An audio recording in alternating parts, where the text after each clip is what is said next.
음주방담을 위해서 한 잔. 예. 자, 천천히 드셔야 됩니다. 이거 뭡니까 이게 센 술이라서. 도수가 높지요. 아이고 오랜만입니다. 반갑습니다. 어떻게 이 험한 시절에 어떻게 잘 살고 계십니까?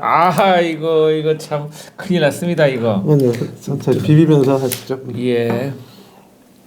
먼저 그럼 같이.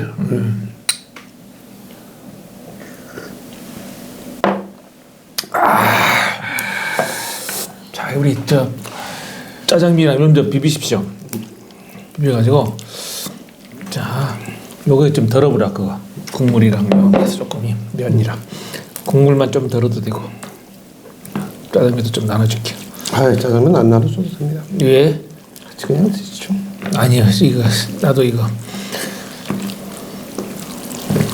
이과두주 내가 이과두주를 좋아해가지고 이거 시키긴 했는데 그만해갖구만.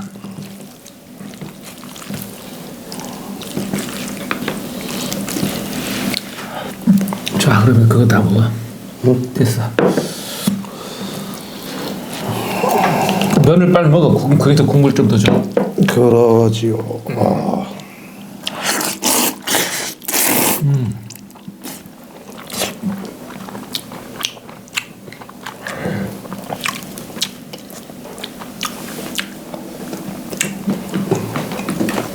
너네 그 회사는 직원이 몇 명이냐? 우리가 나 포함해가지고 지금 5명이죠.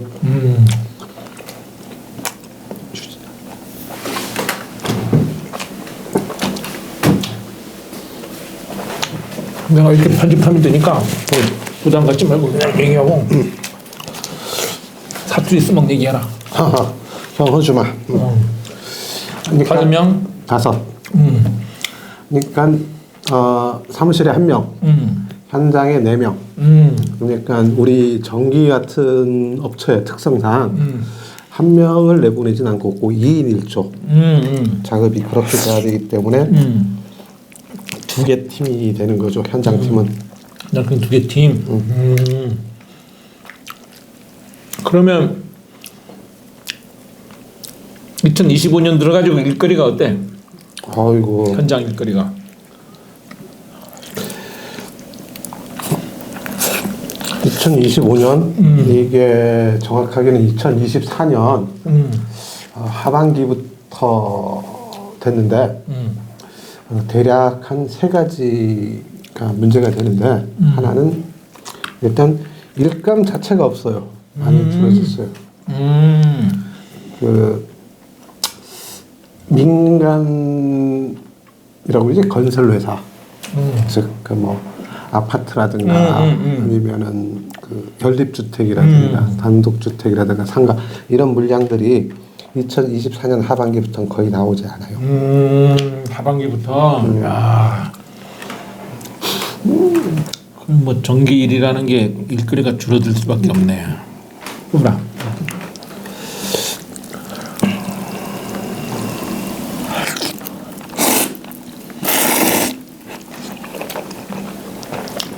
두 번째 어려운 게 일단 건설 회사라든가 이쪽에 많이 부도가 나고 그래가지고 못 받는 것들도 많아요. 덮친 격이네. 일거리도 없고. 일거리가 없는 뭐 어느 게 먼저인지 모르지만 둘이 같이 맞물리는 것 같고. 큰일 났구나. 큰일 났어. 세 번째 광급이라고 하지. 입찰 본 거. 국가 예산이 부족하다 보니 그것도 평년에 비해 가지고 반토막은 아니지만 한 60-70% 정도 평년에 비해서 그럼 대략 이 구체적 수치로 2024년에 비해서 2024년이 한 70% 좀 넘겠구나. 75%. 근데 올해는 그 예전에 비해서 좀 많이 하려고 하지만 그래도 좀 72, 75 말고. 2023년에 비해서 75%. 작년에는 조금 넘었어요. 야, 그래서 지금 관광객도 안 오고 해서 관광업체들도 다 죽어간다는데. 뭐 그게 한 세 가지지. 하나는 아까 말대로 민간 건설 시장이 확 줄었고, 두 번째는 그거에 따른 작은 경색이 있어가지고 또 어렵고, 또 세 번째는 그 예산이라든가 이런 것들이 제대로 집행이 안 돼가지고 발생하는 그런 뭐 광덕봉사가 줄어든 거 70%는 조금 더 될 것 같아. 한 80%는 미만이고. 그러다 보니 어려워지는 거죠. 큰일 났네. 그거 진짜 큰일 아니라. 아유.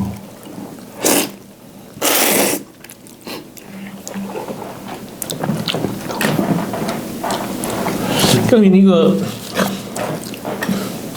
아니 그 업체도 그런데 개인들은 어떻게 이 다 일거리가 없으니까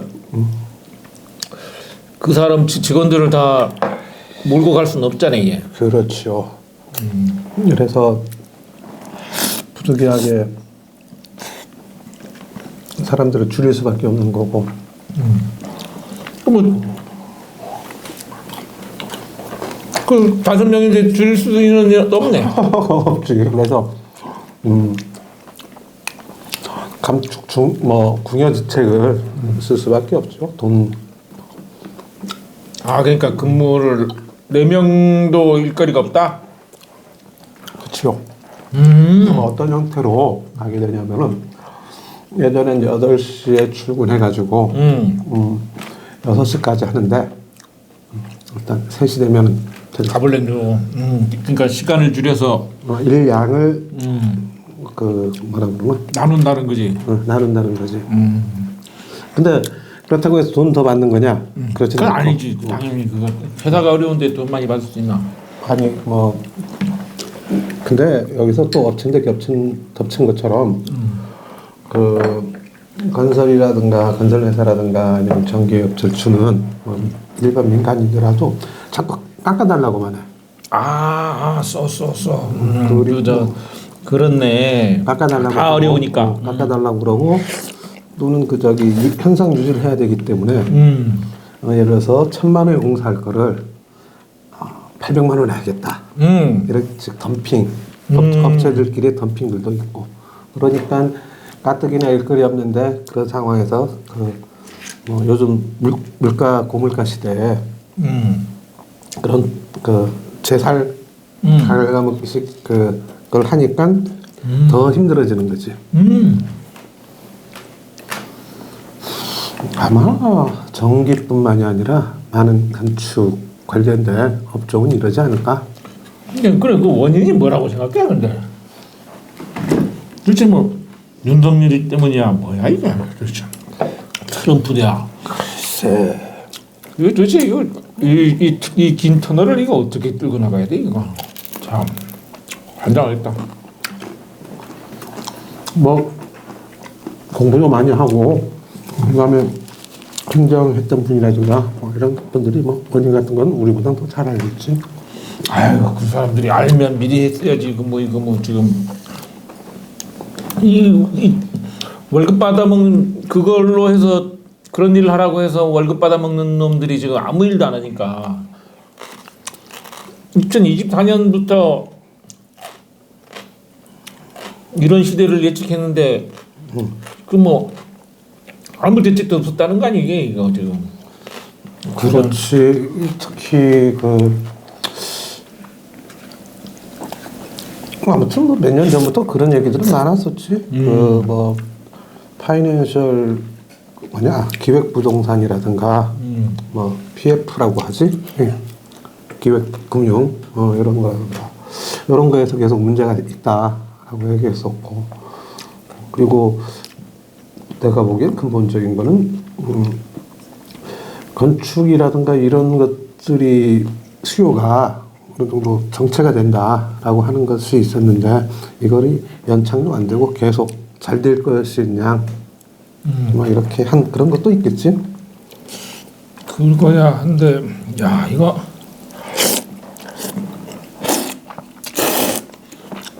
이러다가 이거 대출 받아서 집 사고 땅 사고 이런 사람들 버블이 꺼지는 거 아니야? 일본처럼?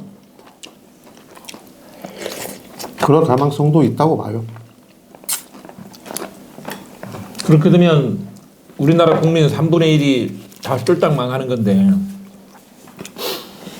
그러면 일본보다 더 장기 침체가 올지 모른다는 거잖아요. 큰일 났네요. 설마 그러게 하겠냐라고 생각은 합니다만은 근데 그거는 현실적으로 문제가 생길 수밖에 없지요. 지금 제주도 내가 아는 사람들도 상가 임대료 요거는 줄어들지 않는데 사람은 수요는 없고 그래서 공실로만 남기고 뭐 이런 경우들도 많고. 그러니까 있는 사람들은 이게 양극화가 심하니까 있는 사람들은 버텨버리는 거고. 그 이상 이하로는 안 주겠다. 뭐 이런 거거든. 그 이하 가격으로는 안 팔겠다. 뭐 이런 거 아니?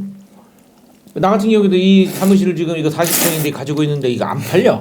그러니까 이거 빚은 있는데 안 팔리니까 쪼들려가지고 빚을 못 갚으니까 노가다로도 가야 되는 심정이거든. 근데 사실은 2024년도 12월 달 기해 가지고 이거를 2024년도에 들면서 위험을 감지했지.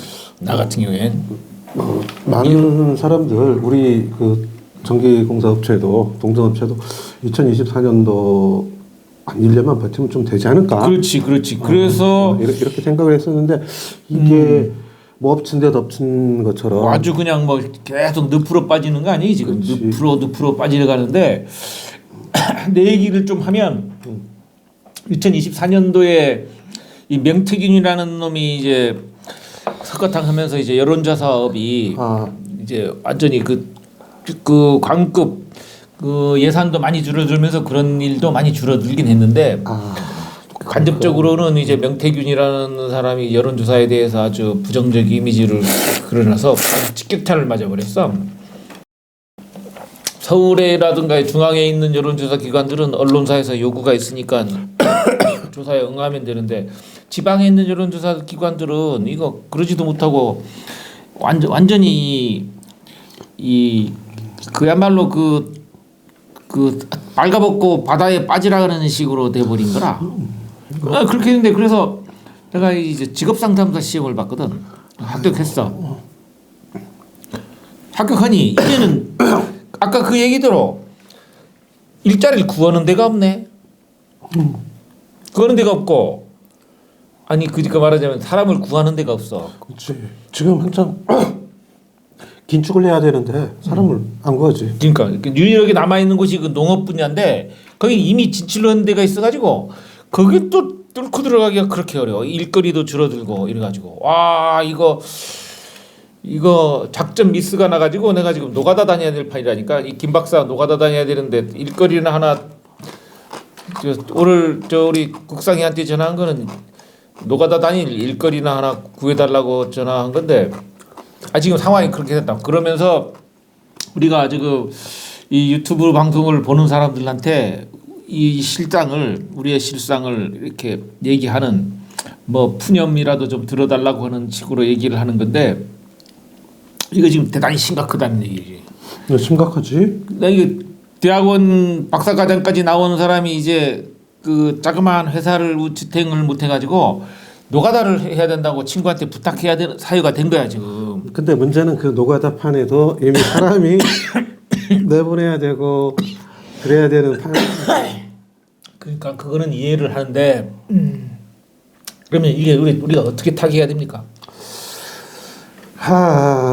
이게 어떤 그러면은 타개책까지는 모르고 현상에 대해서 조금만 더 얘기해 줄게. 예, 보통 그 팀별로 움직이는 데가 있어. 팀별로.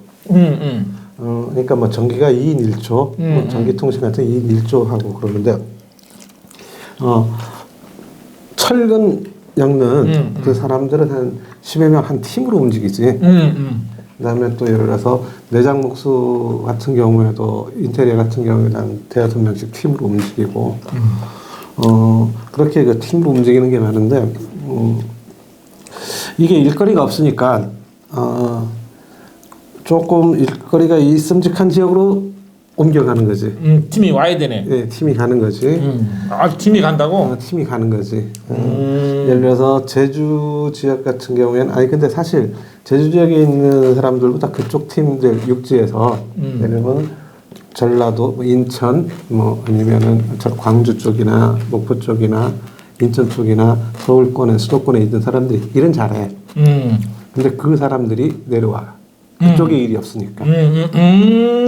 육지 사람들이 내려와서 그렇지. 그 다음에 일을 잘하니까. 이게 근데 또 이 사람들은 그 싸게라도 일을 하려고 그러지. 그러면 지역을 다 말아먹겠네. 그렇지. 근데 그렇게 해서 뭐 작은 것들은 연출이 해가지고 하는데 제주 지역 같은 경우에는 그 노가다 판들이 대체적으로 전문적으로 노가다 하시는 분들도 있지만 자기 농사도 짓고 이렇게 경험하시는 분들이 좀 있어. 그러니까 이분들이 다시 일자리가 없으니까 미장 일을 하든가 철근 일을 하든 이 사람 일자리가 없으니까 자기가 그 농사를 전문적으로 해. 농사만 전문적으로 한다. 그러면은 또 농업 노동자가 또 자리가 또 밀려나게 돼. 맞아. 그렇네. 뭐 이런 현상들이 있다 보니까 노가다는 아무나 하지라고 했는데 이미 그 사람들이 일거리도 부족하고 외부에서 온 사람들도 있고 배들정 노동자들도 있고 그러다 보니까 계속 밀리기 시작하는 거야. 다른 산업의 여파로. 예전에는 그 일자리들이 좀 있었던 이유들이 뭐냐면은 제주도에서 다 소화를 못 시켰거든. 근데 이제는 외부에서 들어오고 제주에서 이미 넘치니까 제주 사람들은 자기 일들을 전문적으로 하게 되고 이게 아마 여러 방향으로 여파들이 미칠 거야. 그게 안네요. 그럼 이거 근데 여기서 또 그럼 농업은 되느냐? 워낙 그 영농조합 법인이라든가 대규모로 하는 데라든가 외국인 노동자들 그 몇천 명에서 들어와서 이걸 거의 받쳐주고 있잖아. 또 이게 또 문제가 되는 거고.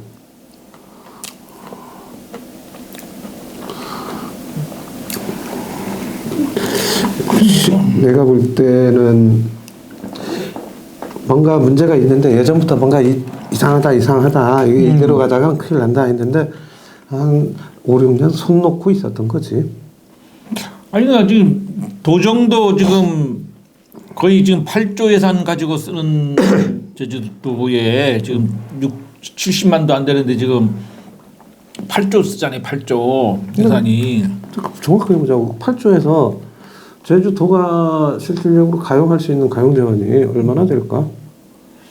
가용재원? 그러니까 그 정무적이라든가 아니면은 그 뭘로 쓸 수 있는 거. 뭐 만약에 8조라 치더라도 일단 큰 거 인건비. 그거는 얼마 안 되죠. 그거는 고정비 나가고. 뭐 한 7천억 정도 되죠 1년에 인건비. 도에서 도 관련 유사기관에서 공무원들 다 유사 공무원들 다 해도 7천억 정도 들어요. 7천억 정도? 그러면 고정비가 인건비 빼고 또 들어가는 게 뭐 유지비라든가 그런 것들이 그런 있나? 것도 뭐 해봐야 뭐 1조 정도 되겠죠. 다 합치면 뭐 불급하게 들어가는 게 한 2조 들어가죠. 2조? 그럼 나머지 6조는 그럼 제주도에서 그 예산 편성을 해가지고 쓸 수 있다는 건가? 예산 편성해서 쓸 수도 있는 거지만 뭡니까 그 도지사가 작정하고 쓰려고 하는 돈은 그렇게 많지는 않죠. 도지사 권한에서 벗어날 수 있는 것들이 있는데 우선순위는 도에서 결정할 수 있죠. 예를 들면 한라산 국립공원이라든가 이런 것도 정부 예산이거든요. 그게 도에서 집행은 하지만 그런 거라든가 이런 게 그 국가 사무를 위탁받은 일들이 있어서 한데 우선순위는 일은 하되 우선순위는 도에서 결정할 수 있죠. 내가 왜 예산이라든가 이게 그 제주도의 예산 그 운영권이지 운영권에 대한 거냐면 이게 몇 년 전부터 이러한 상황이 있었으면은 구조조정이라든가 그 시스템을 바꾸려고 그러면은 여기는 필연적으로 돈이 들어가야 되고 장기적 플랜들이 있어야 되는데 자꾸 내가 공무원들이라든가 이렇게 물어보면은 돈이 없다. 맞아요. 이게 얘기하는데 그러면은 개인적인 그 일반 평범한 사람의 생각으로서는 운영할 수 있는 권리들이 없는 건가? 아니면은 그 진짜 예산들이 없는 건가? 그거는 아니고 어쨌든 지금 그 우리가 시야적으로 나타나는 도 예산은 지금 8조예요. 추경까지 해서 8조 가까이 됩니다. 정확히는 8조 조금 떨어지는데 하고 7조 한 7천억, 8천억 정도. 그죠? 그러니까 그 우리가 2024년 기준으로 해가지고 GRDP가 그 30조가 안 돼. 27조가 될까 말까 정도니까 이 그 GRDP에서 예산이 차지하는 비중이 굉장히 높다고 제주도가 다른 비해서 엄청 높다고. 높은 비율이죠. 그러니까 지금 그럼에도 불구하고 그 GRDP가 자꾸 떨어지거나 이러는 현상이 벌어지는 건 도 예산이 이 제대로 집행이 안 된다는 거거든 지금. 집행보다도 아까 장기적 플랜이라든가 이런 것들을 염두에 두면서 이게 건축이라든가 아니면 아까 쉽게 얘기해서 노가다 이런 것들이 어려워진다라고 이게 예상이 되거나 제주개발원이나 박사님들 많잖아요. 분명히 예상했었던 거고 그러면은 그 예산들을 투입하면서 전체적으로 충격을 그 완화시키고 그렇지, 다른 형태로 가도록 돼야 되는데 그러니까 제주도는 예산만 잘 쓰면 충분하다. 충분까지는 아니더라도 이렇게 이렇게 사람들이 엄청나게 불안하게 살지 않아도 되거든 이게. 나가 보기엔 그런데 예를 들면 우리가 그 미래 산업이니 뭐니 이렇게 돈을 투자하는 것도 중요하지만 이 우선순위를 좀 단기 처방, 장기 처방을 놓고 좀 고민을 해야지. 그렇죠. 이런 것들은 좀 내가 보기에도 고민이 좀 돼야 될 것 그러니까 예를 같아요. 들면 저 토목공사도 지금 당장 분류급한 게 아니면 지금 당장 분류급한 쪽으로 이렇게 몰아준다든가. 그러니까 순위만이라도 이렇게 그 정책 당국에서 이 불경기에 맞게 이런 시기에 맞게 이렇게 해준다든가 아니면 지금 제가 보기에 뭐 새로운 정부가 들어서면 제일 급한 것이 아마도 서민 정책 중에는 이 서민의 그 말하자면 다 망해가지고 일어설 수 없는 상황까지 간 사람들을 구제하는 거라고 봐요. 긴급 구제? 긴급 구제를 하지 않으면 다 자빠져서 일본처럼 돼버릴 수가 있어. 손 다 들어버리면 세금 낼 사람도 없고 다 정부 부담이거든 이거. 그렇지 않아요? 자치단체 다 부담이잖아요 이게. 세금으로 그 사람들. 여기서 일본 얘기 나오니까 할 게 하나 있는데 일본이 잃어버린 20년, 30년 뭐 이랬을 때 그 아베라든가 아니면 그 전에 그 누구지? 아무튼 아베노믹스 기시다. 기시다. 그 전에 아무튼 일본 정부가 선택한 게 이른바 에소시삽 사회 간접 시설 해가지고 대규모 토목공사라든가 뭐 이런 것들을 했는데 이게 처음에는 반짝하게 효과가 나는 것 같은데 이 시간이 지나면은 또 부작용이 있대요.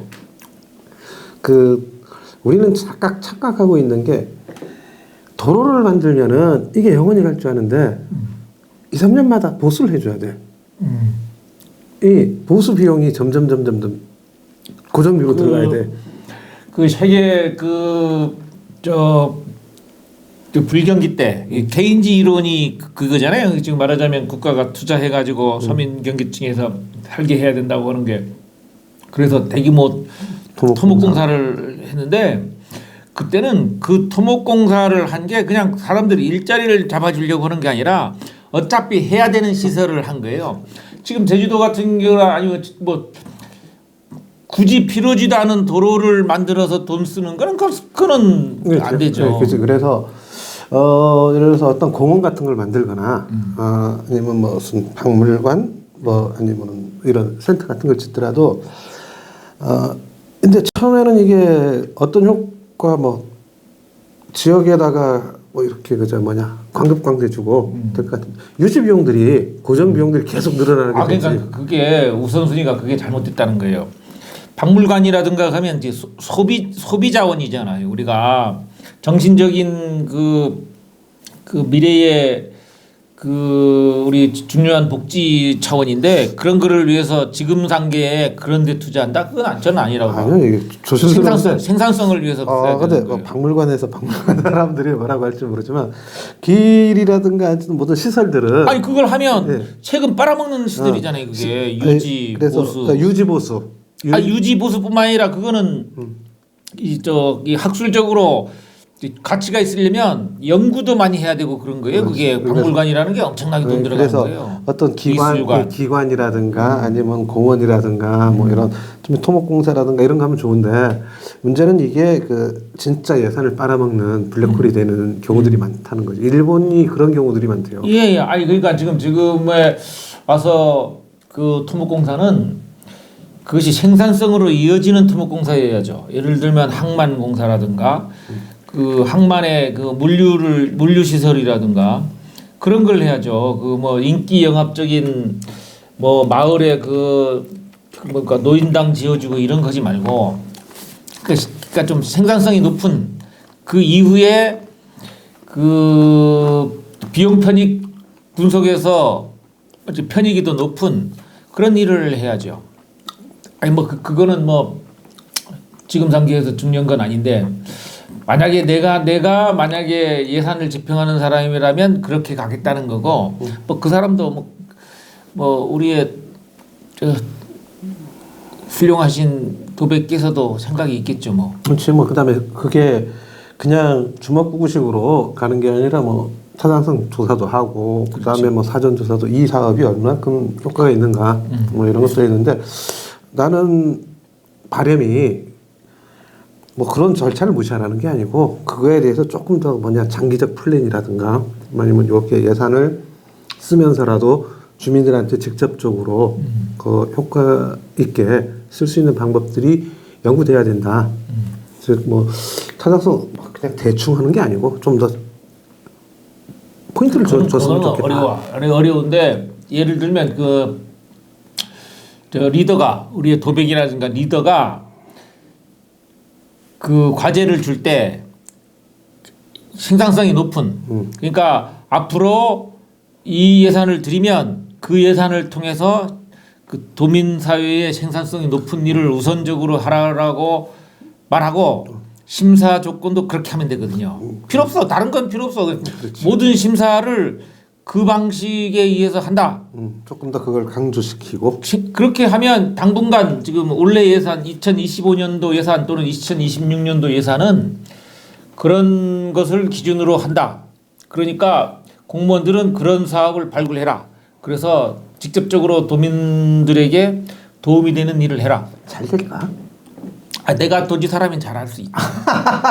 아니 정말 그거 못할 일이 뭐 있어. 아 쉽지 않을 텐데 그게.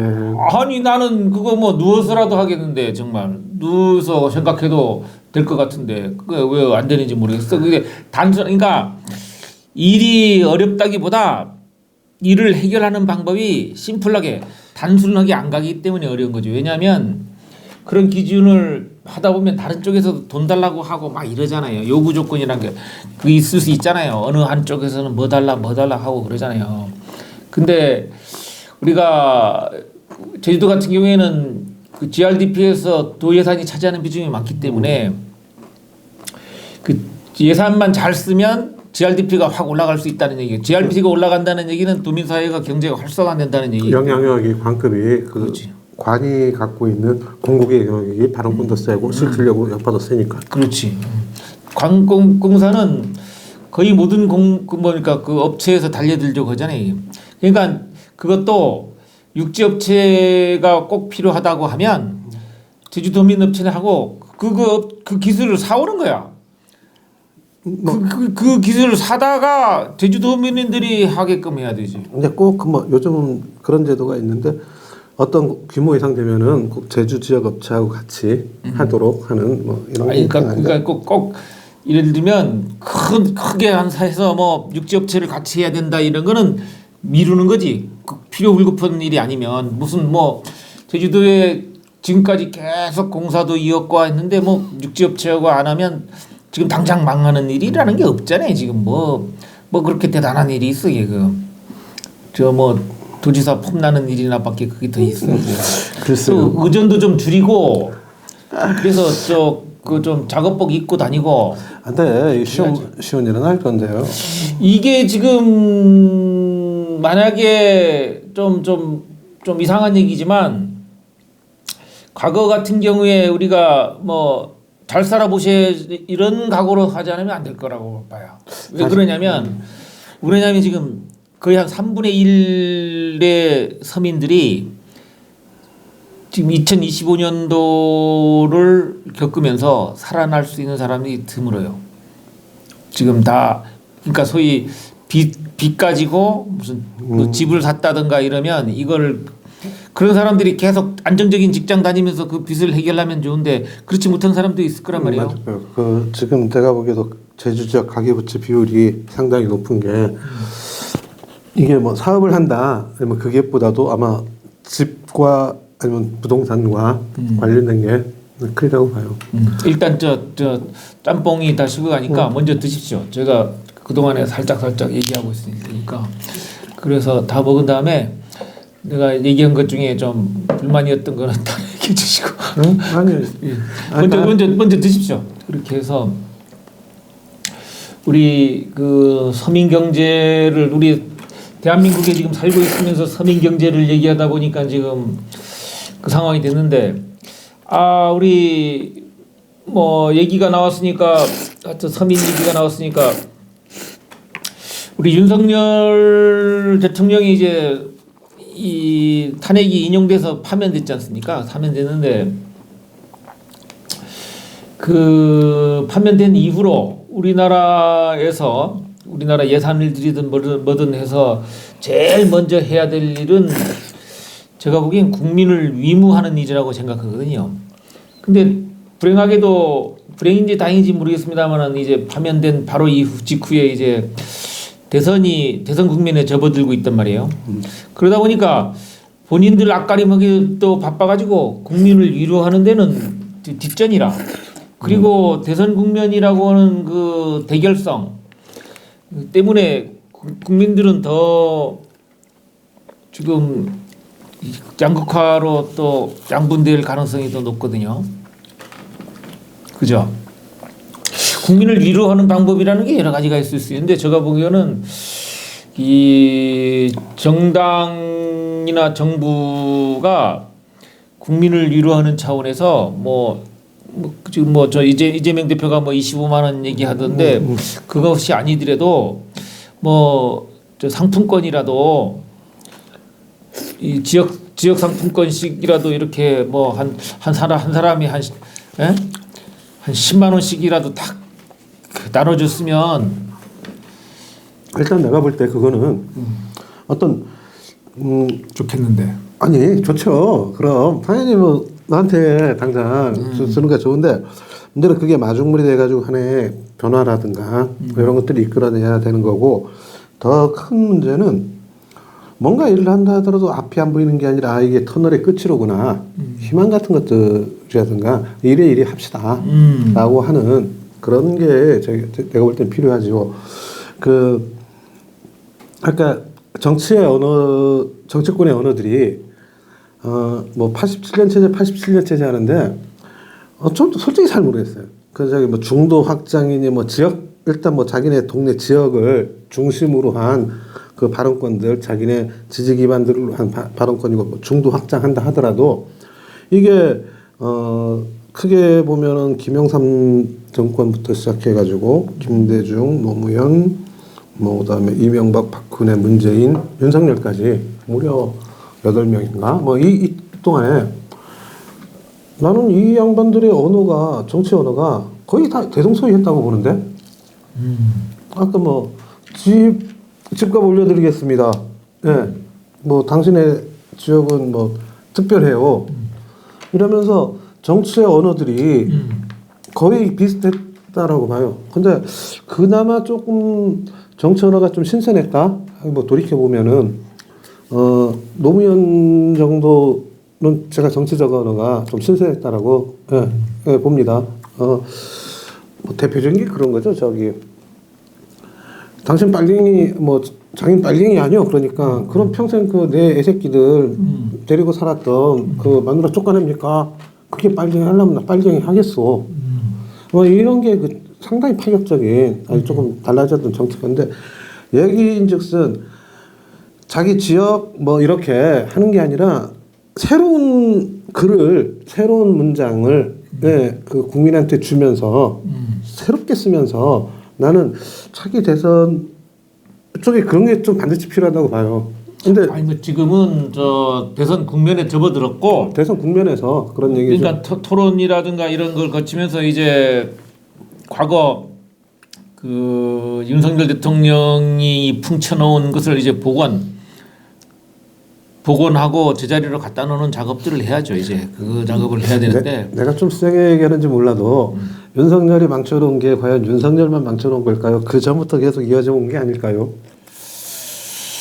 글쎄요. 그게 지금은 그 조기 대선이라고 하는 것이 윤석열 때문에 벌어지는 거니까 뭐 최소한 저 3년 동안에 벌어진 일을 그 전 단계로 복원시키는 것이 지금 제일 중요한 과제가 되는 거죠.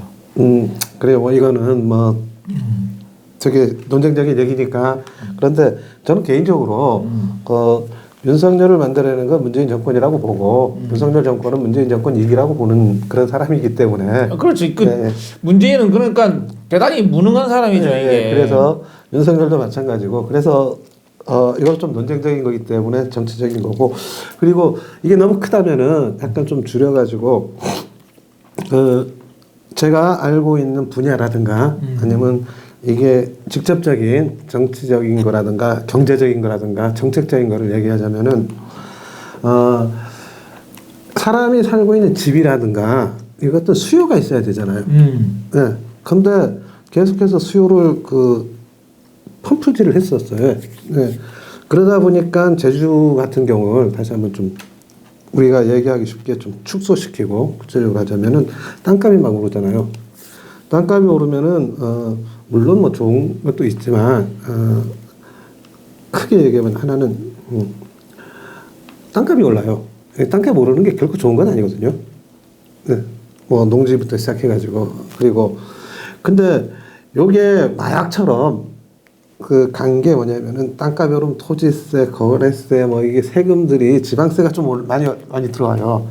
뭐 지난번 누구냐 땅값 막 오를 때 계산 혜택을 받았었던 게 원희룡 도정인데 한 해 추가 세수가 한 3천억 막뭐 거야 몇천억씩 거야 됐다고. 경기라는 게 이제 사이클을 뛰는 거니까 그렇죠. 그러다 보니까 이게 마약이에요, 마약. 그래서 그 가장 대표적인 게 지금 오등동 옆에 있는 그 오등동 공원 아파트 단지라든가 중부공원 대규모로 하는데 거기 있는 업체까지는 모르겠지만 그 대형 그 건설 회사들이 같이 들어왔는데 하자고 막 이게 하면 돈 된다고 했는데 들리는 얘기하면은 거기 들어간 대형 건설 업체가 이거 해도 안 해 망하고 안 해도 망한다. 그래요? 네, 계속 그냥 밀어붙이는 거예요. 어떻게 한번 조금 대박 나고 좀 풀리기 바라는 형태로 이게 그렇게 되면 그게 지금 그것이 무너지면 제주도 업체들도 많이 같이 나가는 거죠. 다 같이 쓰러지는데? 나가는 거죠.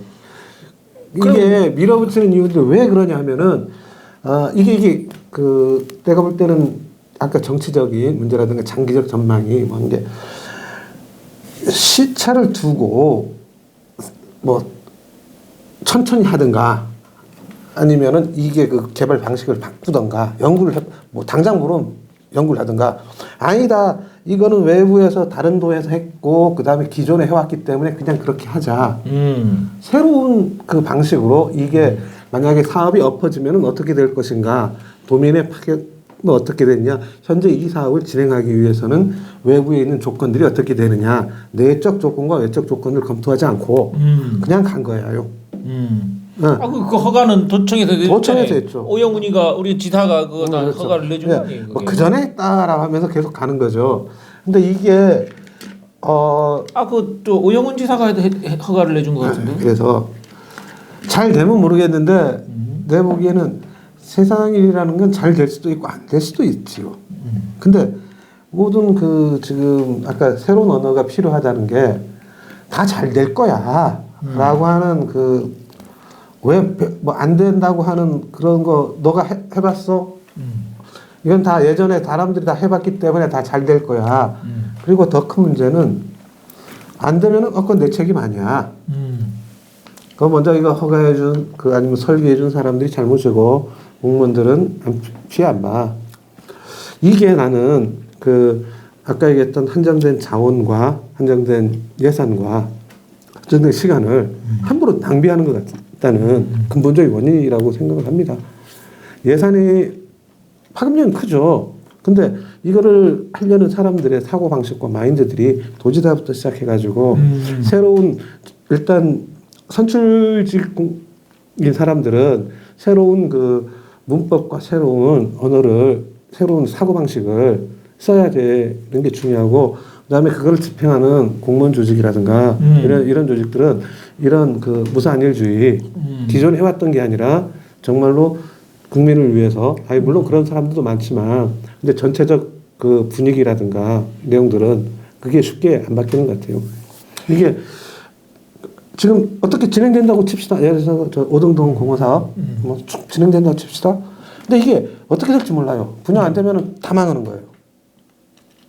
시기적으로 대단히 안 좋죠. 그렇죠. 어차피 뭐 그거는 제주도 사람들한테 분양시키려고 하는 건 아니니까 어떻게 될지 모르죠. 중국 사람들한테 분양시키려고. 언제적 중국입니까? 중국 사람들 돈 많죠. 과연 그럴까요? 중국 사람들은 어마어마하게 이게 14억 인구 중에 제가 볼 때 3%는 어마어마한 부자들일 겁니다. 어느 사회나 그렇지 않습니까? 그렇죠. 어느 사회나 그런데 중국의 그 관시 문화가 가지고 있는 것 근데 중국은 원래 부자잖아요. 중국은 원래 부자잖아요. 중국의 부자들이 칩시다. 근데 그 경제적 구조라든가 외부에 투입하는 외부에 나가는 거 뭐 강태민 때 얘기합니까? 우금미 때 얘기합니까? 지금은 시진핑이 3기고 그다음에 그 트럼프 하고 있잖아요. 뭐고 그다음에 그 사람들이 중국에 있는 자본들이 제주도에 투자를 한다? 투자는 아니죠. 아니면 투자를 얘기하는 게 아니라 제주도에 저기 아파트를 산다? 그렇죠. 그럴 수 있죠. 그걸 어떻게? 저는 중국 사람들만큼 부자가 어디 지금 미국이 지금 31조 달러거든요. GDP가 31조 정도 될 거거든요. 근데 지금 중국 같은 경우에 거의 20조 됐어요. 거의 3분의 2로 됐는데 그 인구수 해봐요. 인구수. 이거 PPP 계산하고 하면 인구가 얘네들이 이제 1인당 2만 불만 되면 어마어마한 거잖아요. 이 사람들 인구도 있고 좋습니다. 뭐 옆 동네에서 이 사람이 부자다. 그 좋은 거죠. 네, 부자다. 그러면은 이 부자인 사람이 우리 동네 와가지고 나한테 집안 한 장이라도 나눠줄 수 있는 그런 조건이 아무튼 우리 집에서 뭘 하나 사가더라도 그러한 그 부장들이 있는가? 옆집에 부자인 것 같은데 그럼 최소한 우리 옆 동네 부자하고 우리 동네하고 어떤 연관관계가 있을까? 이런 것들이 있어야 되는데 그 부자니까 우리한테도 뭔가 떨어지겠지. 이거는 아니지 않나? 라고 생각을 하는 거죠. 구체적으로 지금 중국하고의 교류가 많아지면 그 중국인들이 지금 우리 제주도에 중국인 투자가들이 많은 이유가 중국 사람들이 교류가 많아지기 때문에 그 사람들이 와서 돈 쓸 곳을 걔네들이 선점하겠다는 걸로 해서 투자를 많이 했잖아요. 그러면 그 오라동도 그 관광객들을 유치하겠다는 거 아니에요. 숙박 시설이라든가 이게 전형적인 저 대량 관광 시대에 이 개발하는 방식을 취하고 그렇죠. 있잖아요. 그렇죠. 중국인들 그러니까 그러면 걔네들도 우리나라 사람들이 좀 그 일을 못한다고 하면 걔네들이 제주도에 와서 다시 땅 사가지고 다시 또 관하고 협조해가지고 이런 일을 뭐 헬스케어 타운처럼 그렇게 박살나는 일을 하기보다는 이미 만들어진 것을 지금 감당이 안 된다고 하면 그쪽으로 유인해서 하는 것이 지금 망하는 거 뻔히 보는 것보단 그게 낫죠. 예.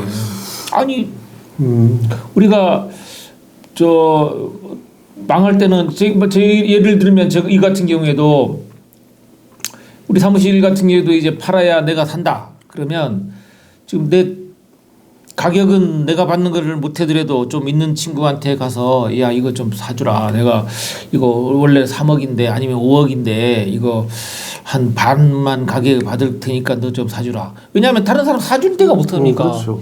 그럴 수 있잖아요. 근데 그 사는 사람은 이게 아무리 친해도 이게 가치가 있을 건가? 나중에 어떻게 될 것인가? 그 고민을 해야 글쎄 되겠지. 그거를 가치가 있다고 판단할 거라 생각해서 하는 거죠 원래. 당연히 그렇죠. 근데 아까 거기서 핵심인데 제주 지역이 중국에 바라는 거는 그쪽 사람들이 이게 가치가 있는 건가 없는 건가 이 판단에 대한 계산보다도 내가 급하고 내가 이렇게 하면 그 사람이 들을 거야라고 하는 희망 회로를 돌리고 있지 않는가. 제가 비판을 가하고 싶은 게 바로 그런 겁니다. 지금 얘기는 저 듣는 사람은 별로 재미없는 하는 뜬구름 같은 않는 얘기일 것 같으니까. 아무튼 그래서 중국인들이 안 오면은 부동산 가격이 안 오른다라고 하는 것도 일종의 심하지 않을까라는 생각이죠. 부동산은 수요자가 있어야 그렇죠. 하는 거기 때문에 수요자가 누구냐. 근데 내국인은 이제 안 온다 이 말이에요. 내국인은 제주도에 그 2008년, 2009년을 기점으로 해가지고 그 1년에 1만 명씩 증가를 했어요. 근데 지금 1년에 지금 1,500명, 2,000명씩 빠져나가고 있어서 인구가 도로 50만 명 시대로 이제 접어들 가능성이 높아요, 지금. 왜 그렇죠? 아니, 제주도가 처음에 가졌던 매력 포인트가 뭐 사라지는 거죠. 지금 뭐 경치 좋고 공기 좋고 물 좋고 뭐 다 좋은데 살기가 빡빡하잖아요. 바로 그겁니다. 그래서 제주도에 보통 제가 볼 때 크게 아까 전체 GRDP에서 차지하는 비율이 제일 큰 거는 도 예산 공공 부분이고 두 번째가 뭐 정확하게 모르겠지만 농업쯤 되지 않을까요? 농업, 건축업, 건설업, 그 다음에 관광업 뭐 이렇게 되겠죠? 그 뭐 저 서비스 분야가 한 70% 되고 그러는데. 70%. 근데 이게 그러면은 이게 빠져나가면은 경기가 아까 쉽게 있잖아요. 그 저기 빠져나가는 추세가 장기적으로 크다 싶으면은 경기가 좋아질 그 동력들이 많이 없어요. 그러니까요. 빠져나가는 사람이 있으니 들어오는 사람도 있게 만들어야죠. 예를 들면 어떻게? 정주 인구가 빠져나가는 것이 있잖아요. 근데 그것만큼 그걸 보충하려면 관광객이랄지 이렇게 좀 임시 거주인들이 들어와야 되는 거예요. 그런 역할들을 해야죠. 그게 뭐 일단 우리가 보다 관에서부터 먼저 해야 되는 건가요? 아니면 어떻게? 아까 그게 근본적인 해결 방법이긴 한데. 그러니까 관광 산업을 지금 얘기하는 건 아니지만, 네, 관광 산업을 얘기하는 건 그러니까 우리가 관광이든 뭐든 산업이든 여기에 사람들이 살기 적합하게 만들어야 돼요. 살기도 적합하고 와서 즐기기도 적합하고 그래야 돼요. 문화 자체도 지금 제주도는 제가 관광학을 했지만은 제주도는 어떤 현상이 벌어졌냐면 이 2008년, 2009년도에 급격하게 인구가 불어나면서 그 이후로 불어나면서 대중교통, 오폐수 문제 이것이 막 있잖아요. 그리고 뭐 중국인들이 막 늘어나니까 그 사회 문제가 발생하잖아요. 뭐 그렇죠. 싸움도 발생하고 살인 사건도 발생하고 막 이런 문제가 발생하는데 이걸 다 중국인 탓으로 돌려. 아니 그렇죠. 그건 잘못된 거죠. 아니 그러니까 지금 이런 사태가 되니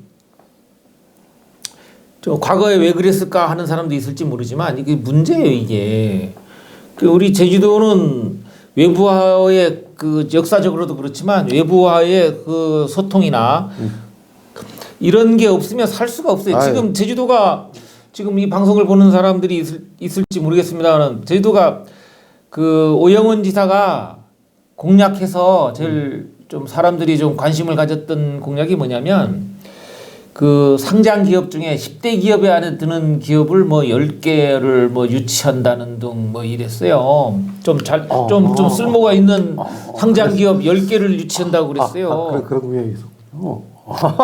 우리 지금 현 지사의 그 핵심 공약이 하나잖아요. 그게. 미안합니다. 제가 그런 공약을 있는 줄 몰랐습니다. 그래서 했는데 그걸 수정을 했어요. 수정을 해서 올해 안에 2개를 한다고 하는데 내가 왜 2개도 어려요? 왜 제주도에 기업체가 옵니까? 왜 오지? 다음도 왔다가 가버렸잖아요. 그렇죠. 카카오하고 병합된다면 다 가버렸죠. 지금 그 뭐 땅만 공짜로 줬다가 다 가버렸는데 제주도에 유치한다고 하는데 뭐가 오겠어? 하나 그 우주 항공 산업 온다고 하면 하나 뭐 스페이스가 오나? 먼저 에어로스페이스가 지금 제주도 온다는 건가 잘 모르겠는데 뭐 비전도 없고 하잖아요. 그러니까 지금 뭐 또 다시 우리 다시 도돌이펴야 되는 거야. 저 도적 얘기를 하고 싶진 않지만은 그렇게 돼버리는 거죠. 그러니까 관광 얘기를 하자면 인구가 빠져나가면 그 빠져나가는 인구가 여기서 만족도를 못 느끼고 빠져나가는 거예요. 그걸 만든 거죠. 그러니까 그거를 해결해야 되는 거예요. 그것을 계속 빠져나가야 돼. 근데 내가 예전에 2008년도인가 이거 벌써 한 7, 8년 됐네. 근데 그때 보고 참 충격적인 게 한 10년 사이에 2000년대 초반이죠. 2000년대 초반부터 2000년 그 8년 10년 사이에 그 본인이 느끼거나 사람들이 느끼기에 그 살기 좋은 동네 제주 이게 순위가 살기 좋은 도시 여기 순위가 제주가 서귀포시 제주가 상 높았었는데 이게 해마다 조금씩 떨어졌어요. 그 얘기입니다. 그 얘기가 우리가 눈으로 보고 자연을 즐기고 이런 거는 감각이거든요. 필링. 이거는 시간이 지나면 지날수록 무덤덤해져. 감각이라는 거 만족도가 점점 떨어지는 거예요. 그러면 현실하고 부딪혀야 되는 거예요. 그렇죠. 뭐 의료, 뭐 교통, 이런 거 다 봐. 그다음 공동체, 일거리. 예. 그 일거리에 대한 수준, 만족도가 이런 것들이 다 받쳐줘야 되거든요. 네, 그렇죠. 이게 차근차근 받쳐주면서 해야 되는데 제주는 아까 말한 대로 경관, 경치 일부만 비교 우위가 있는 거죠. 네, 근데 이게 쭉 가다가 아까 핵심적으로 정말 안타까운 일이 그거죠. 그러니까 양질의 일거리 아니면 만족도 이게 점점 더 어떤 상태고 이거를 억지로 부동산 경기라든가 이런 걸로 억지로 지탱을 해왔었는데 이게 근본적으로 흔들리니까 밑에 사람들이 일거리들이 아까 제가 표현했던 게 일거리들이 없어지는 거죠. 제가 보건대는 그렇습니다. 지금은 정리돼서 나갈 수 있는 사람들은 다 나가는 추세에 있고요. 그렇죠. 지금 못 나간 사람들은 어떤 경우가 있냐면 묶인 거예요. 묶인 거. 과거에 이제 비쌀 때 사서 했는데 이제 팔리지도 않고 그냥 돈으로 딱 경제적으로 느끼고 묶여버렸어요 지금. 근데 우리가 늪이라고 하는 게 가만히 있으면 발버둥 치면 질수록 밑으로 점점 들어가는 게 그런 현상이라 마음은 이거 빨리 정리해서 다시 올라가서 그 과거에 무슨 일을 했든지 간에 그런 일이라도 좀 하고 싶은데 다시 하고 싶은데 여기는 봐봐요. 장사도 안 돼. 부동산 정리하려니까 정리도 안 돼. 땅값은 이거 소년 계속 봐야 되고. 그렇지. 그다음에 집세 같은 거는 더 올라. 환장하는 거죠 이거. 그런 사람들이 다 이거 도시 빈민 되는 거예요 이게 계급적으로는. 어떻게 할 거예요 그거? 큰일 아닙니까? 자꾸 비관적인 얘기 뭐였는데 내부에서 방법이 없으면 외부에서 보라고. 그렇죠. 저는 그 고성장보다도 일부러 저성장을 선택한 데가 있거든요. 근데 이거는 본인이 저성장을 선택한 게 아니라 그 강제로 저성장을 선택당한 섬이 하나 있어요. 괌이라고. 괌은 거기 되게 그저 관광지도 좋고 뭐 섬 여러 개 있었잖아요. 사이판 뭐 로타 뭐 있는데 괌은 미군 때문에 일부러 저성장이 될 수밖에 없는 구조인데 1년에 한 1.2%, 1.3% 근데 계속 꾸준히 갔대요. 근데 한 번에 고성장 7, 8% 몇 번 하다가 쭉 떨어지고 롤러코스터 탄 데보다 오히려 삶의 질이라든가 일자리라든가 이런 게 꾸준히 늘어난다고 그러죠. 괌 같은 경우에는 저도 관광 중심이기도 하지만 제가 그래도 한 일주일 거기서 그 살아보다가 관광할 기회가 있어서 봤지만은 기후도 그렇지만 거기는 이 관광객도 많고 또 미군들이 거기서 생활하기 때문에 그 인구가 많지 않고 그래서 사람들 만족도가 그렇게 떨어지지 않습니다. 거기는. 네. 이런 제주 같은 경우에도 저는 그래서 이게 말이 되는지 안 되는지 저도 입에서 뱉으면서도 갸우뚱한데 오히려 우리가 흔히 생각하는 고성장보다도 역으로 제주도 같은 경우에는 그냥 우리는 저성장할래. 그냥 우리는 빨리 10걸음 가는 것보다도 뛰어서 10걸음 가는 것보다도 소가 가는 것처럼 우리는 한 100걸음 천천히 갈래. 이러한 사고방식과 이러한 철학들이 이런 외부적 충격에서 제주도의 양질의 일자리라든가 주민들이 스스로 만족도를 높이는 하나의 방법이지 않을까. 아니 하나 여쭤봅시다. 되게 뜬금없는 얘기죠. 아니 뜬금이어도 좋은데 하나 제주도가 성장할 수 있습니까? 뭘로 성장해요? 기본적으로 농업과 농업이 어떻게 성장합니까? 그러니까 이게 먹을 거와 그다음에 농수산과 뭐 1차 산업, 2차 산업, 뭐 3차 산업이 하면서 제주도 뭘로 성장합니까? 그러니까 정확히 딱 짚어서 얘기하면 아니 도지사 토론회 하는 것처럼 얘기를 할 수 있는데 제주도가 성장할 수 있는 구조입니까? 뭘로 성장해요? 산상 유지. 농업이 제주도 농업이 다른 지역에 비해서 경쟁력이 있습니까? 뭘로 성장합니까? 산상 유지는 안 될까요? 아니요, 저는 안 된다고 봅니다. 지금 이 감귤이 지금 노지 감귤이 지금 전멸했잖아요. 그러니까 말하자면 노지 조생 감귤을 따가지고 뭐 파치 골라내고 하다 보면 적자죠.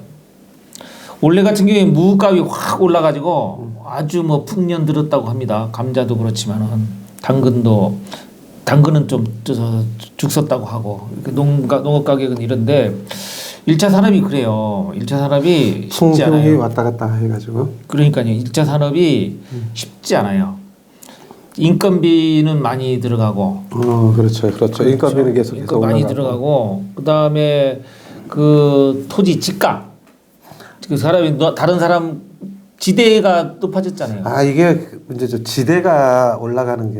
그러니까요. 그러니까 농사를 짓고 있는 사람의 입장에서 농업이 과연 이익이냐? 그러면 다른 우리 도시 평균 노동자들의 비과 비교해 가지고 소득이 더 나오느냐? 그렇지 않다고요. 농업은요. 제주도 농업은 지금 하우스 감귤 하시거나 하우스 하시는 분 있잖아요. 대량으로 하시는 분. 이런 사람들은 노나요. 엄청 벌어. 그런 사람들만 벌어요.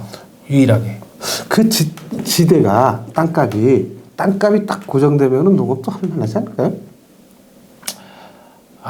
저는 그렇게 안 봅니다. 경쟁력 있는 상품이 필요해요. 이게 유통이 문제인데 생산만 잘 되면 이게 유통은 유통에서 해방될 수만 있다고 하면 가능하죠. 지대는 저기 뭐잖아요. 고정비잖아요. 아, 그러니까요. 고정비와 상관없이 그러니까 이 생산만 그러니까 그런 것을 그것도 농업 경영의 하나잖아요. 지대라고 하는 것도. 그렇죠. 그러니까 농사만 잘 지어서 많이 지었어. 훌륭하게 많이만 생산하면 그거에 맞게 유통이 마무리 된다 그러면 농업이 되죠. 네, 되는데 당연하죠. 두 가지로 농업이 되려면은 지가라는 부분이 해결되고 유통이라는 부분이 해결되면 우선 유통이 해결돼야죠. 지가라는 것은 유통이 해결된 다음에 그다음에 지가하고 비교해 가지고 아니다 그러면 농사 안 지으면 되는 거니까. 그러면은 그 건설은요?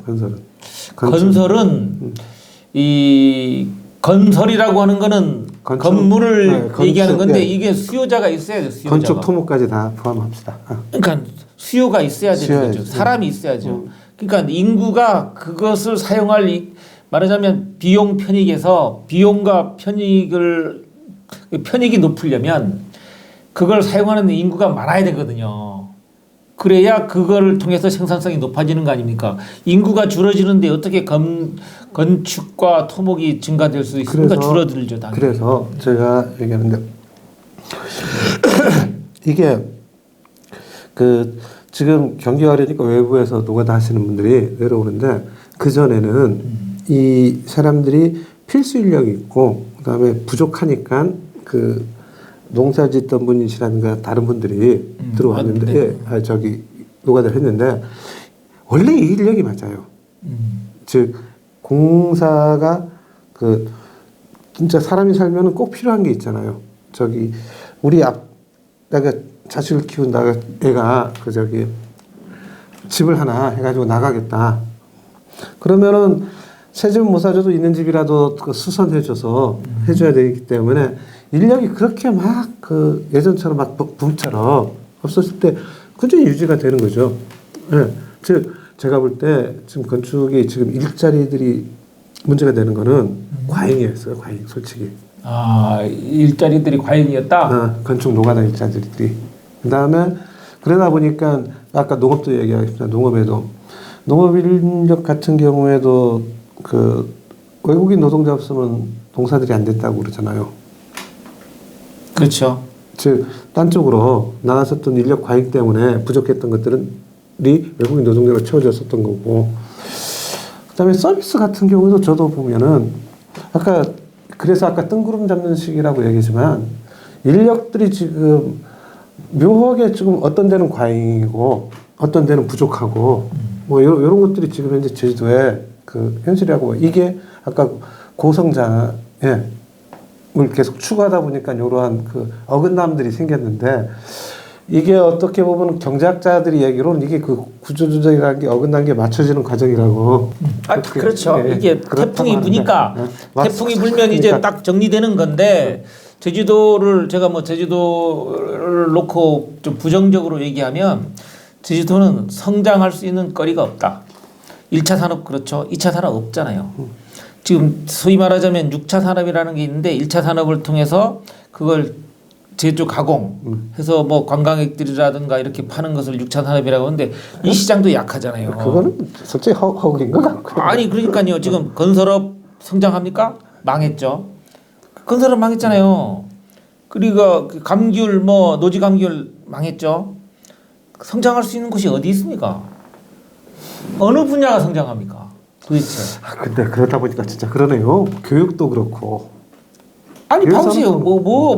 제주도에서 뭐 첨단 산업이 있어서 첨단 산업이 발전하기를 합니까? 뭘 합니까? 지금 유일하게 흑자내는 곳은 물입니다. 물. 그것도 우리 살 깎아먹으면서 팔아먹는 거라서. 아니요. 생각을 해보세요.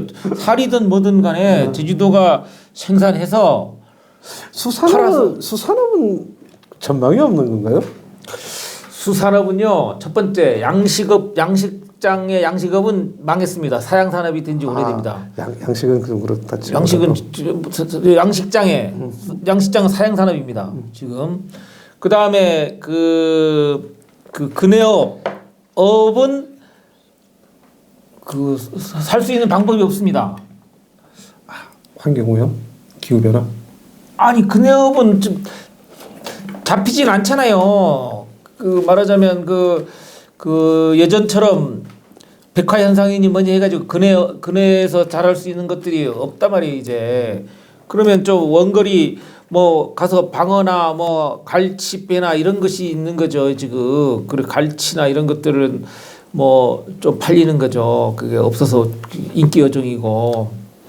진짜 옛날에는 이거 자꾸 옛날 얘기했으면 옛날에 농사가 안 되면 바다에서 먹을 걸 챙겼다는데 이제는 더 어려워진 거예요. 지금 이 자리가 우리 제주도 얘기만 할 건 아니지만 제주도 얘기를 만약에 하게 되면 특히나 제주도 일자리 최악이에요, 최악. 수산도 아니 수산업도 최악이에요 지금. 지금 뭐가 있습니까? 이 달러가 커지면 기름값이 올라갈 거 아닙니까? 또 그게 있구나. 이 기름값이 지금 올라가면 환율이 높아지면 수입 물가도 다 높아지잖아요. 수입해서 들어오는 것들이. 그러면은 배라든가 아니면 요즘 농사도 기름 없으면 못 지으니까 인건비는 계속 오르죠. 봐보세요. 이 경영자 입장에서 인건비는 오르죠. 수입해서 들어오는 그 물가는 오르죠. 하우스도 이게 온도 올리려면 다 기름이고 돈인데. 그 하우스 이제 가온을 하더라도 이제 기름 가온하는 데는 없죠. 기름 가온해 가지고는 살아남지 못합니다. 그렇죠. 지금 기름으로 떼서 하우스 하는 사람들은 아까 얘기했잖아요. 그런 사람들이 부자라고 했는데 기름으로 해서 떼는 사람은 부자 없습니다. 그럼 전기로 하는가요 지금? 싼 에너지들이 많이 나오죠. 또 일부 에너지는 뭡니까 요번에 어떤 사람이 그런 얘기도 하던데 무슨 에너지들이 있어요. 저 하우스에 하는 에너지들이 있어요. 근데 이게 제가 전기를 해서 그런데 전기세는 계속 올라갈 겁니다. 화력 발전이라는 게 기름 떼서 쓰는 거니까 당연히 올라가겠죠. 한전이 살려면 전기를 올려야 돼요. 한전도 그렇고 전반적으로 전반적으로 그렇죠. 근데 그러면은 한전은 벌써 망해야 되는 놈들인데 지금 얘기를 돌리자면은 그 수산업 너무 어렵고 그다음에 서비스 관광 이런 것들도 당연히 어렵고 지금 관광이 안 오니까 다 그런 거죠. 그러니까 제가 보기엔 지금 2025년도 없습니다. 방법이 없네요. 도지사가 바뀌어야 돼. 저로 바꿔주십시오. 저는 자신 있습니다. 잠깐만. 도지사가 바뀐다고 해서 모든 게 한 큐에 딱 해결되는 건 아니잖아요. 다 보인단 말이에요. 그게. 아니 근데 최소한 이 현재 그럼 이 봅시다.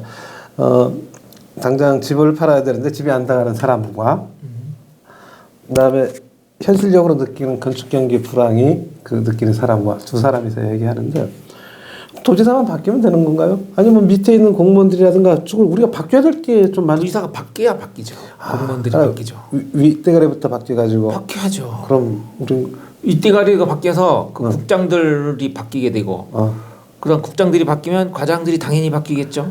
과장들이 바뀌면 다 바뀌고. 근데 계장들이 바뀌고. 옛날 생각했던 계장 과장이 그대로 올라가면 또 도로묵되는 거 아니에요? 당연히 그렇죠. 그거는 눈에 보이는 건데 지금 윤석열 대통령이 지금 탄핵되고 파면된 것도 있습니다만은 우리가 윤석열을 맞이해 가지고 우리가 절실히 배워야 될 건 뭐냐면 리더가 어떻게 하느냐에 따라서 한순간에 3년 안에 나라가 아주 개판으로 가버릴 수도 있고. 그렇죠. 이거 어떻게 다음 지도자가 어떤 사람이 나와서 어떻게 할지는 모르지만 지금 우리 사회는 지금 우리나라 사회는 리더라는 것이 얼마나 중요한지를 학습받는 과정이라고 생각해요. 그건 동의합니다. 그렇게 하고 제주도도 더 심해요. 아니 저는 그것도 거기에서 절대 동의합니다. 리더가 얼마나 중요한지에 대해서는 12.3 이후로 뼈저리게 느끼는 거고 사실 우리 경기 안 좋거나 이거 예산 집행 안 되는 게 12.3 이후에 정부가 스톱돼 있으니까 이런 것들도 분명히 있으니까요. 리더가 얼마만큼 중요하다는 거 알고 또 하나는 거기서 플러스 알파 조금 더 하자면 리더 주변에 어떤 사람들이 있잖아요. 같이 있는가 뭐 최소한 대통령실부터 같이 그 뭐 정당들이 있을 거고 측근들이라고 죠 윤핵관 네, 그런 말 좋은 말 많잖아요. 그거는 어떤 거냐면 그 사람들이 더 중요한 거 아닐까요? 저는 리더 한 사람이 그걸 다 바꿀 수 있다고 생각해요. 그래서 그건 뭐 그러냐면 자기보다 나은 사람들을 앉혀야 돼. 다 자기보다 못한 사람들만 장관으로 앉히니까 자꾸 마찰이 생기는 거예요. 미래를 향한 토론이 벌어지는 게 아니라 과거에 대한 토론이 자꾸 벌어지는 거예요. 예를 들면 뭐 그 일본 친일적인 발언을 한다든가 쓸데없는 에너지로 계속 하잖아요. 국민들 자극하고 미래로 토론의 방향을 바꿔야 돼요. 바꿔야 되는 거예요. 지금 상황은 이제 과거 잘못했으면 잘못했다 인정하고 인정해버리면 되거든요. 근데 아까 말한 것처럼 리더가 참 중요하죠. 참 중요해요. 지금 그거예요. 100% 저는 한 사람만 리더 한 사람이 제대로 되면 그걸 바치는 사람도 다 자동적으로 바뀌게 돼 있어. 바뀌지 않으면 못 견디게 리더가 시스템을 만들어야죠. 당연히. 이게 이런 말도 있어요. 유유상종 끼리끼리 논다. 친구 따라 강남 간다. 아니, 이런 말 있잖아요. 그리고 그 사람이 어떤 사람인지 보려면 그 주변 사람들을 보라라는 그런 것도 있고. 그런 말도 있잖아요. 그래서 아까 리더가 중요하다고 그러면은 분명히 그 주변에 있는 사람들과 그 주변에 있는 사람들이 얘기하는 거 이런 것들도 좀 봐야 되지. 당연히 그게 있어야 되지 않을까요? 근데 그래서 리더 하나만 바꾸는 게 아니라 리더 하나가 바뀌면 시스템이 다 바뀐다니까요. 그렇잖아요. 아니 그 박쥐 같은 사람들도 많잖아요. 그러니까 리더라고 하는 사람은 한 사람이 그 사람이 모든 일을 하는 게 아니라 그 일을 할 사람을 리더가 선정해 오는 거예요. 그 사람이 바뀌면 과거에 관성에 의해서 일하던 조직을 그렇지 못하게 개혁과 혁신 그리고 생산성 위주로 일 처리를 하는 사람들이 딱딱 중간에 포진해 있고 그 사람들이 경쟁하고 그렇죠. 부서별로 경쟁하고 그건 맞는 대놓고 토론하고 그 토론하는 거를 도민이 다 시청할 수 있게 시스템 만들고요. 저 같은 경우는 그렇게 하겠어요. 만약에 내가 도지사라면 도지사님 한번 불러서 너 어떻게 할 거냐 질문해 주십시오. 첫 번째, 저는 이 정책 집행하는 거나 이런 회의하는 거를 다 공개하겠어요. 100% 공개하겠어요. 그래서 누가 도지사나 회의할 때 누가 더 공부를 많이 해서 정확하게 대답하고 질문하고 생산적인 얘기를 하는지 다 이 모니터링해서 점수 매기게 하겠어요. 맞습니다. 옛말에 그런 말 있잖아. 공부 안 하면 발언권도 없다. 개혁하지 않는 사람 바로 도태해서 바로 그 모니터링하는 사람들이 모니터링해서 바로 인사 처리되면 사람은 바로 그냥 저 청소하는 데를 맡기든가 이렇게 맡겨야죠. 근데 그런 식으로 하면 되죠. 제가 보기엔. 가령 봅시다. 전 도지사하고 현 도지사하고 했을 때. 전 도지사는 그 깜도 안 되는 사람이. 깜도 안 되는 사람이고 그럼 현 도지사는 깜 되는 사람입니까? 그 얘기를 하는 게 아니라. 아무튼 그래서 욕심이 대통령 선거에만 막 신경 쓰여서. 그래서 봅시다. 전 도지사와 현 도지사에 제가 볼 때 그 평범한 제주도민 민초로서 봤을 때는 주변 측근들 사람들의 그 몇몇만 바뀌어졌지. 그 시스템들이라든가 공무원들이라든가 뭐 국장, 과장, 계장 제가 볼 때는 국장에 있던 사람이 과장하고 과장에 있던 사람이 계장하고 서로 자리만 바꿨지 그 면면과 그 시스템들은 그대로인 것 같고 그 다음에 이게 제가 조금 술 먹고 이 음주 방담이라서 이러는데 만약에 우리 김 박사가 도지사가 됐잖아요. 제가 도지사를 만나려면 만나지도 못해요. 당신 왜 왔어요? 우리 도지사님 심기 불편하게 오지 마세요. 라고 처리가 될 겁니다. 그래서 제 말씀은 이렇게 그 도지사가 한 사람이 리더가 되게 중요하다는 건 100% 동의하고 그리고 플러스 알파로 그 주변에 있는 사람도 바뀌어야 된다. 우리 지금 민주당 대표가 되고 지금 대선 후보로 유력한 대선 주자가 됐습니다만 이재명이라는 사람은 본인이 이제 그 할 수 있는 일이 성남시장 하면서 할 수 있는 일이 없었는데 그 사람이 뭘 했냐면요. 첫 번째 한 게 회의하는 거를 다 오픈시켰어요. 인터넷에 방송을 했어요. 방송을 해가지고 자기가 얘기하는 것도 다 듣게 하고 질문하면 그 국장이 대답하는 것도 다 사람들이 듣게 해서 감이 안 된다 그러면 바로바로 교체하는 거예요. 오래 걸리지도 않아. 바로 능력이 안 된다 싶으면. 그래서 저는 성남시 그렇게 부채도 많고 저 성남시장 8년 했습니다. 이재명 씨가 8년을 했는데 처음에 갔을 때는 뭐부터 했는지 알아요? 모라토리엄을 선언했어요. 예. 자기네 부채를 감당할 수 없다. 1년 예산보다 더 부채가 많기 때문에 우리 이거 부채 못 갚는다. 정기적으로 못 갚는다 해서 모라토리엄 선언한 거 기억나실지 모르겠는데 그랬던 곳이 그 청년배당하고 노인배당하고 청년배당까지 했어요. 그러니까 예산이 막 남았다는 얘기죠. 남으니까 원래 예산에 없던 배당을 주는 거 아닙니까? 그런 것처럼 이 투명하게 일 처리하고 하면 생산성이 높아지는 거예요. 공무원들이 지금 제주도에 몇 명인지 아십니까? 거의 한 7,000명 돼요. 7,000명. 공짜 들어간 사람들이 교육 공무원을 합쳐가지고 더 되지 않을까요? 계약직 공무원이라든가 뭐 계약직은 잘 모르겠고 내가 지금 그거는 뭐 찾아보면 알겠지만은 어쨌든 7,000명인데 이 7,000명의 에너지가 제일 안 나오는 것이 여기에요. 제주예요. 정말 참 이게 참 불행한 얘기인데 왜 그런지 한번 보십시오. 이거 지금 그 오페스 문제, 교통 문제, 그 다음에 뭡니까 그 주차장 문제, 이거 다 시 업무거든요. 기초단체 업무라고 해요. 기초단체 업무. 저 쓰레기, 소각장 이거 다 기초단체 업무예요. 이거 세금 다 받아가요. 이거 하라고. 그렇죠. 이걸 잘 못하고 있어요. 이것 때문에 다른 일을 못해요. 그래서 뭐 시설관리공단이 필요하다 뭐 이런 얘기도 있고. 다른 일을 못해요. 이게 기초단체장에서 쓰레기세 받아가죠. 상수도세, 하수도세 받아가죠. 뭐 다 세금, 지방시로 세금 받아가면서 하는 일인데 이것 때문에 발목 잡아요. 아무것도 못해. 오페스니 문제에서 사람 늘어나는 것도 안 돼, 관광객 오는 것도 안 돼, 아무것도 못해요. 뭐 되는 것도 없고 안 되는 것도 없고 뭐 이런 식으로. 아니 되는 것도 하는 게 아니라 앞으로 나가질 못해요. 그렇죠. 앞으로 나가지 못하고 맨 그 얘기야. 맨 그 계속 했던 얘기 또 하고 또 하고. 이게 아까 이재명 지금 이재명 씨라고 표현할게요. 이재명 씨죠. 직함도 없고. 근데 제가 개인적으로 볼 때 이재명 씨는 생존한 사람이에요. 생존한 사람. 즉 어렸을 때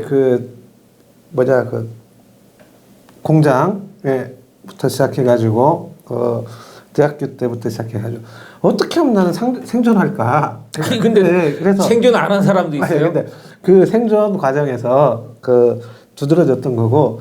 그다음에 아까 성남시 얘기했잖아요. 성남 같은 경우에도 그 양반은 돈 없는데 어떻게 할까 그러다가 그때 제가 옆에 얼핏 얘기도 들었어요. 어떻게 할까 하니까 누가 옆에서 할 때 간단하다. 이거 신청사 짓지 말고 그 돈 놔두면은 빚 갚는다. 그리고 아까 얘기했던 것처럼 당신 잘하는 것처럼 공무원들한테 생존 경쟁으로 내몰아야 된다. 그렇군요. 저도 유튜버들 이재명이라는 사람을 피할 때 생존이라는 얘기를 많이 하던데. 그래서 자기가 생존했기 때문에 공무원들한테도 그걸 요구했대요. 이거 당신들 죽을 만큼 있잖아요. 죽기 아니면 살기로 해봤냐고 생존. 그래서 협박을 했대요. 그거는 뭐냐면 제가 한 사람이 바꾸면 된다고 하는 이유가 뭐냐면 시스템을 바꾼 거예요. 그래서 지금 아까 제가 얘기하는 건 성남시의 얘기고 이재명의 얘기고 제주도 같은 경우에는 실질적으로 도지사가 맡긴다 하더라도 그 밑에 있는 9급부터 시작해가지고 국장 과장까지 올라왔었던 그 공무원 시스템들 엄청나게 견고하잖아요. 이건 뭐 누가 뭐 하더라도 깨트리지 못한다. 우리가 차라리 도지사를 바꾸면 바꾸고 우리가 제주도를 이끌면 이끌었지. 이거는 우리가 깨지는 거는 못 본다. 근데 한 가지 그걸 얘기하고 싶은 거예요. 아까 생존, 농업도 그렇고 수산업도 그렇고 건축도 그렇고 지금 건축 같은 게 노가다는 본격적으로 생존에 지금 휘말렸어요. 죽느냐 사느냐. 여기서 말 그대로 도태될 사람 도태돼야 돼요. 죄송한 얘기지만 이게 그리고 관과 나라는 이 도태되는 사람에 대한 보호책과 최소한의 그만 해주고 이거는 계속 아까 그래서 공무원들도 도태되고 1차 산업 같은 경우에 도태되고 도태될 사람들은 아니 글쎄 그렇게 도태되는 건 좋은데 생존 아니 그러니까 도태돼 버리면 3분의 1이 도태된다고 해 지금 구조가. 제주 사회는 더 도태될 걸요. 부동산이 지금 가격이 막 높을 때 이게 무엇을 야기하느냐면요. 가만히 있는 사람들은 불안해진다고요. 남들은 막 앞서 나가는데 나는 뒤처지. 그래서 그 사람들도 뭔가를 해야 되겠다고 해서 일을 저지른다고요. 빚 끌어안고 뭐 영혼까지 끌어안아가지고 그게 사회 시스템이잖아요. 그게 사회라고 하는 시스템이 그렇게 돌아간다고요. 그런 사람들을 샀는데 지금 은행에서는 어떻게 하냐면 소득 대비 대출을 해줍니다. 소득으로 이자를 못 갚으면 대출을 안 해주잖아요. 신규 대출자의 경우에는. 그럼 과거는 어떻게 할 건데요? 소득으로 이자를 못 내는 사람들이 훨씬 많아지고 있고 이게 2025년을 거치면서 저는 3분의 1이 그런 사람일 거라고 보는 거예요. 3분의 1 더 되지 않을까요? 그러니까 3분의 1이라고 칩시다. 그러면 3분의 1이 세금을 못 내는 사람이 되고 지방정부나 정부에서 지원을 해야 되는 대상이 되는 거예요. 그래서 그럼 일본보다 더 망하는 거예요. 아니 아까 제가 이런 얘기를 아까 소득이 아까 대출금 못 갚는 사람 3분의 1보다는 좀 적겠죠. 근데 소득이 떨어지는 사람이 저는 절반 이상이라고 봐요. 아니, 소득이 떨어지는 거는 참을 수 있는데 소득으로 이자를 못 갚는 사람이 나타나면 죽는 거라니까요. 그렇죠. 근데 그게 3분의 1까지 아무튼 그거는 물론 있지만 결론적으로 얘기하면은 그 뭐 경제가 연착륙이든 경착륙이든 한 번은 감소해야 되지 않을까? 극단적인 얘기입니다. 한 번은 감소해야 되지 않을까? 이렇게 장기 터널에 들어가서 이자율이 이렇게 높은 것이 오래 지속되는 경우가 있었습니까? 그런 경우는 많이 없었었죠.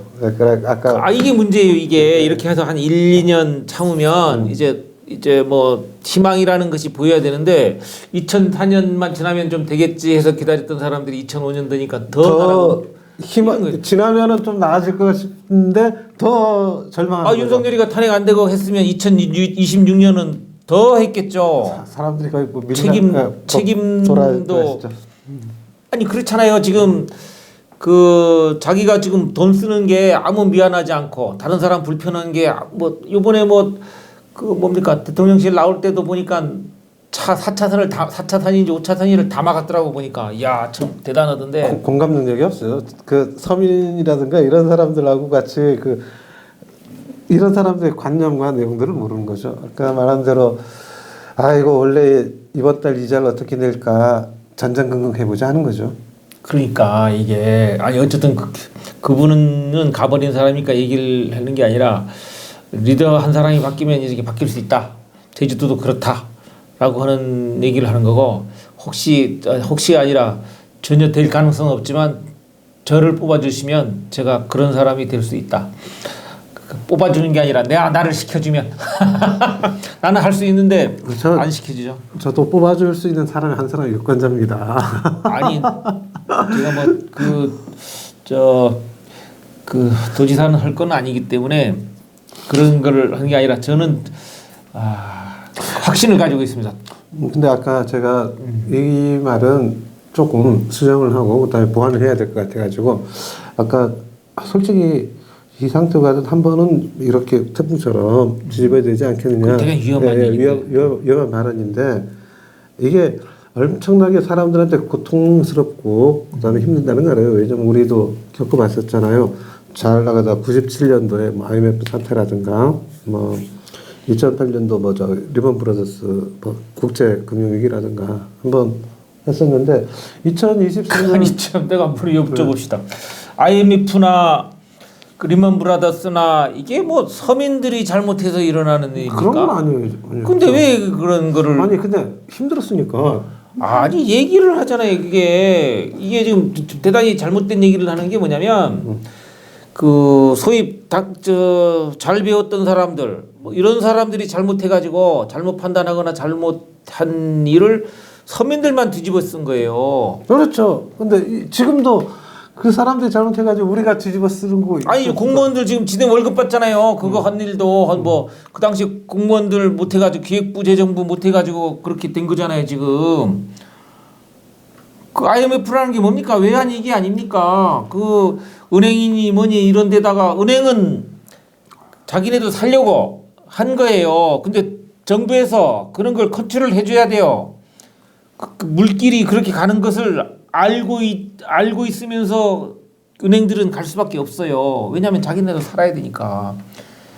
왜냐하면 경쟁이 있으니까 다른 데보다 더 싸게 대출해 줄 테니까 대출해 가라 이렇게 할 수 있잖아요. 그래서 그때 경쟁이가 그렇게 되는 거. 근데 국가에서 그걸 컨트롤 해줘야죠. 왜냐하면 공정하게 너네 이 이상 내리면 안 된다. 그래서 대출 받으려면 기재 조건을 까다롭게 해라. 그래서 해줘야죠. 그렇지 않으니까 기업들이 망하게 되는 거 아니에요. 대출 받아가지고. 그때 97년도 IMF 때 직장 취직이 안 돼가지고 힘들었습니다. 솔직히. 네. 그리고 갑자기 그 얘기. 예, 그래서 뭐 이렇게 살다 보니까 그러니까 걔네들이 예. 소위 말하자면 그 위에 있는 사람들이 잘못한 것을 네, 그래서 결국 그래 맞습니다. 그 윗대가리 잘못한 것들이 쭉 내려와서. 그리고 우리가 근데, 왜 태풍을 맞아야 그래서 돼요? 우리가 지금 맞고 있잖아요. 직접적으로. 아니 그러니까 왜 우리가 태풍을 맞아야 되냐고. 그런 그러니까 말 함부로 하면 안 되지. 이게 지금 봐봐, 이게 저 트럼프나 미국이나 뭐 이런 데서 전쟁 나서 이렇게까지 온 거잖아요. 지금 올 때 우리가 끊어줄 수 있는 타이밍들이 있거든. 이걸 못했기 때문에 벌어지는 거거든요. 왜냐하면 지금 학습돼 있고 데이터가 누적돼 있기 때문에 이런 경우에는 이렇게 해야 된다. 어떻게 해야 된다라는 것이 나오고 하잖아요. 그걸 못했기 때문에 벌어지는 거라고. 진짜 음주방답인데 막 얘기가 막 국제 정세까지 가는 거는 좀 그렇고 아까 말한 것처럼 나 동의해요. 그 리더가 중요하다는 거하고 그다음에 지금 우리가 겪고 있는 어려움 같은 것들이 왜 우리가 지금 이 대안과 방법까지 해야 되느냐. 윗대가리들이 잘못했는데 고통은 우리가 받고 그렇게 된 거죠. 그 다음에 우리가 또 왜 이 대안까지 해결 방법까지 아니 그러니까 우리가 대의 민주주의잖아요. 대의. 우리가 위임을 해줬잖아요. 위임받은 사람들이 못했는데 결국은 그 사람들이 책임져야 되잖아요. 예를 들면 그동안 월급 받은 것을 다 내놓는다든가 뭐 어떻게 본인들도 책임거리가 있어야 되니까 못하면 우리가 서민들이 잘못하면 뭡니까 이제 재산을 환수한다든가 이러잖아요. 국가는 그렇죠. 지네는 안 해. 그렇죠. 그걸 안 하려고 발버둥 치는 놈들이니까. 아니 그런 제도를 바꿔야 되죠. 이제. 근데 나 제가 진짜 배신감을 느꼈던 게 그 최상무 그 권한대행 아니고. 예전 전 권한대행. 예. 그 나라 경제가 위태로운데 미국 국채를 이어간 그거는 그건 진짜 배신감. 대단한 일인데. 그건 너무한 거 아니에요 이거? 일단은 그 사람은 범죄자입니다. 왜냐하면 내부자 거래, 내부 그쵸, 정보를 그쵸. 가지고 경제 활동을 했기 때문에 그거는 그 범죄자입니다. 근데 진짜 갑자기 화나는데 우리는 지금 당장 사람들이 일자리 시간을 6시간 퇴근하고 3시에 퇴근하면서 어떻게 버텨보려고 하는데. 그건 좋은데 한번 봐보세요. 없었죠? 그 최상목 씨가 기획정부 장관으로서 그 경제부총리 아닙니까? 그러면 그 사람이 가지고 있는 정보라고 하는 것은 국가에 의해서 엄청난 정보들이 모여지게 되고 그 정보를 가지고 자신이 판단한 거잖아요. 경제활동을 한 거잖아요. 개인이 그 정보활동 그렇게 했으면 문제가 덜한데 그 사람은 정보를 가지고 한 거예요. 그러면 그렇죠. 정보가 담고 있는 뜻이 뭐냐면 미국 국채를 2억인지 얼마인지를 샀어요. 신규 재산이 불어나면서. 근데 그게 무슨 얘기를 하냐면요. 그 사람이 바라봤을 때 우리나라 경제 수장이 바라봤을 때 우리나라 경제는 망할지도 모른다는 것을 내려가고, 의미하는 거예요. 그게 중요한 거예요. 그 사람이 그걸 사고 안 사고를 그거는 범죄 행위이기 때문에 범죄 행위로 범죄이시지만 그걸로 취급하면 되는데 우리가 봐야 될 건 그거예요. 우리나라 경제가 망하는데 망하고 있다. 예, 거기에 배팅한 거죠. 아, 그러니까요. 배팅하고 이건 범죄이기 때문에 그건 범죄로 취급하면 되는데 그걸로 해서 그 사람을 악마화시키는 걸로 끝날 일이 아니라니까요. 지금 그거는 아주 소아야. 그거는 하수들이 그렇게 생각하는 거예요. 우리나라 경제 수장이 봤을 때 지금 우리나라 상황이 지금 그렇다고요. 그렇다면 그것을 얘기하면 지금 우리나라는 기획정부 재정부 장관이 바라봤을 때 우리나라는 회생이 그 짧은 시간 안에는 어렵다. 그렇죠. 채권이란 건 장기 재산이에요. 5년째, 3년 최소 3년이니까. 그 기간 안에는 희망이 없다라는 것을 얘기하는 거고 그것이 대외적으로 알려졌을 때는 더 내려간다는 거예요. 우리나라의 투자자들이 있을 수가 없다는 거예요.